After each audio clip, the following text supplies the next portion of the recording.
Hey you guys, Irene Lyon here. Welcome to this video.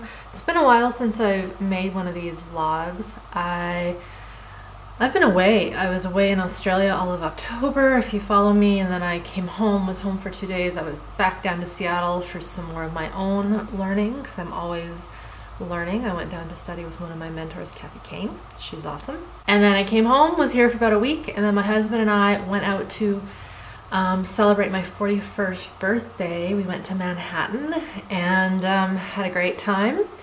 Love that city. It was sunny the whole time we were there, which was pretty cool. And then I came back and now it's November 25th. And I wanted to talk about something that is so subtle, and yet it happens all the time. A lot of you know that I talk about trauma, bigger traumas and early developmental trauma and severe abuse and neglect, and how that way of growing up in a toxic, stressful environment creates chronic illness later in life. So I've got tons of vlogs on that. I also talk about things like early surgeries, how that influences our capacity to be healthy in our nervous system. But there's a lot of people that I see who didn't have abusive, adverse situations. They weren't in incubators, they weren't in near-death situations due to surgery or infection or fever when they were young, but they still have kind of this chronic anxiety. They have trouble settling, they have trouble sleeping. They may have some slight, what you would call panic to certain situations, even mild symptoms like gastrointestinal problems that don't change with change in food, diet, etc. It's something that falls along this topic of nervous system regulation and these other words that I use in my lingo called activation, deactivation.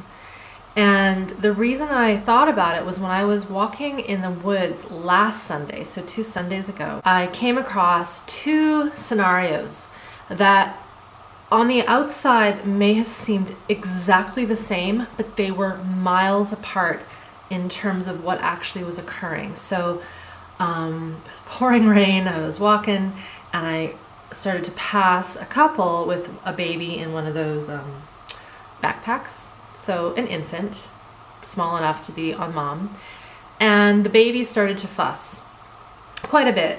And I must say it was kind of crappy out. It was really raining, but the baby was protected, warm, etc. And we'll say it was a she, I'm not sure, but she started to whimper. Nothing huge, just a little bit of a, what babies do. And mom said something, it's okay, don't worry, you're fine, which is what we're supposed to do as parents. We want to feel the activation, the arousal, the something isn't right in our little ones. And then it is our job as caregivers or parents or nannies to then help that child, match them at their activation, and then help them deactivate their nervous system, help them settle, help them soothe. So this little one had that happen. I passed them, little one stopped whimpering. I was like, cool. But then an interesting thing occurred. Immediately, the mom, as soon as I started to pass, started to say, hey, let's sing, I think it was Yankee Doodle, or it was one of those children's songs. Something with a farm, I can't remember. Anyway, and so they all of a sudden, the dad and the mom just started singing this big song. I could hear it as I walked, 30, 40 feet away from them. And I couldn't really hear the child anymore, but here's the thing. I think that there's nothing wrong with singing, with bringing a song in, but that little baby is so young and it had a little bit of an activation. Mom attended to it. She attuned. It came back down. The baby came back down. But then, for some reason, she decided to stimulate the little one again with a song. Now, while a lot of people might say, well, what's the big deal? They're just singing. Old MacDonald, that's what the song was. Donald had a farm, E-I-E-I-O. There's nothing wrong with singing, but this slight misattunement is enough to provide an impact, a stimulus into that little person's system when really they probably were fine. And maybe the baby wasn't fine, but I couldn't hear cries, I couldn't hear screams. Let the child relax. Okay, so that was the first scenario. And it just shows how subtle some of these misattunements are. That was an isolated case. Maybe they wanted to sing Old MacDonald, but chances are, I know I probably wouldn't. It's like, baby's quiet, let's just keep walking and enjoy the peace and the rain and the tranquility of the woods. I see this occur where a child starts to fuss, they might actually self-soothe themselves, and then people start flashing toys. It's like, look at this, take this, have a candy. And I think it's more out of the anxiety and fear in the parents for worrying that that child is going to disrupt those around us. And so if this is something that as a parent you may struggle with, or anyone else who is in contact with children, when a child finds a self-soothing, a deactivation, let them stay there, let them feel it, right? That's what we have to teach our young, so that when they get older, they don't need constant stimulus and distraction to calm down. We have a big problem right now with people who have a lot of anxiety and trouble with mental health and even physical problems that stem from this constant activation of the nervous system. So that was the first scenario. Then I was about 20 minutes into my walk, ran across another couple. Well, I didn't run into them. They were walking beside me, past me. And same kind of situation. Mom's carrying the baby, dad's there. Baby starts to whimper. And what was really interesting was the way that the mother used her words, very different. She said, "Oh, sweetie, I know you're bored. I know this isn't very fun for you, but it's okay. You know, we're almost there." There was an empathy and an understanding that came from the second mom that tuned way better to probably what was going on in this little one.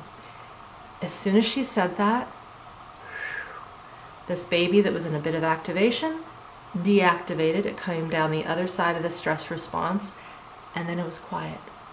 And I know it was quiet because I didn't hear them for the rest of, they obviously went the other way, but there was no more distraction. There was no more need to distract the child. The child settled, and she respected that. So I wanted to just share this little story, because as simple and as inconsequential as someone might think these things are, they are super important, because at that age, that little one doesn't know how to soothe, and we are modeling for them what it means to come down. And if we can do this over and over again in attuned ways where we're really listening to what that little one needs, and then leaving them when they don't need us anymore, it teaches them self-resilience. Of course, if a baby is crying and wailing and something's not right, we do not want to leave it to self-soothe itself. I've done some other vlogs on that. I will post them below this. But if the child settles, leave it. That's really the message today that I wanted to give to you, because man, we do screw up our children. And people talk about and joke, "Oh, I'm sure I'm going to mech up my kids no matter how well they had it, how well life was for them compared to me." And I don't think we actually have to. I want to really challenge those of you who have yet to have children, who have this mentality, "Oh yeah, I'm just going to fuck up my kids no matter what." You don't have to. And it starts with these simple things: attuning, empathizing, connecting, listening.